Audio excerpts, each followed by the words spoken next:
Hello, if you're watching this video, you're probably looking to invest in your first rental property. And one question that I'm always asked is, how do I get the money to fund buying my first rental property? So normally what I suggest to people is two options. If you own your own home, there's a likelihood that you have some equity in that property.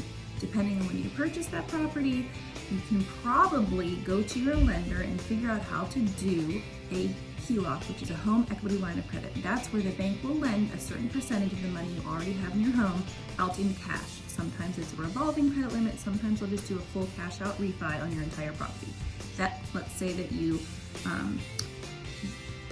owe $100,000 on your property, but it's worth $200,000, they might give you $70,000 in the equity that you already have in your property.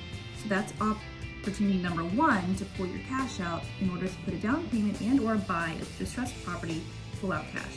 Option two is find a hard money lender, somebody who's willing to fund the purchase and rehab of a property, to have that money held somewhere and then be given back a percentage after the rehab is done and the property is either sold or refinanced. Once you have determined how you're going to pay for your first investment property, then you're going to utilize something called the BRRRR method. So you're going to find a distressed property and you're going to buy, rehab, rent, refinance, and then repeat.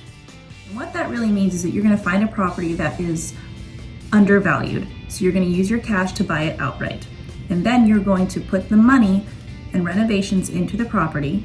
Then you're going to rent it out after that. And then you're going to go to a bank and you're going to ask them to give you a traditional mortgage on the property. And if you have $120,000 into that property, but let's just say it's valued then at $200,000, they're going to give you that cash back, and then you should be able to pay yourself back for what you put into the property and then have enough remaining to put a down payment and or buy another property after you're done. Can this process be scary? Yes, of course it can.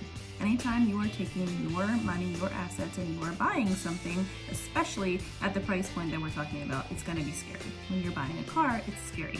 Whenever you are buying your first home, it's scary. Whenever you are going to pay for college tuition, it's scary.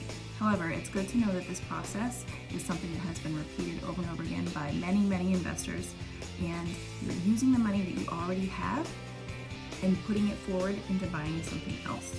So if you want to learn more about the BRRRR method or how to invest in real estate, please get in touch with us. I'm Kayla Downs with the Melissa Marion team, Keller Williams Realty, and we'd love to help you out.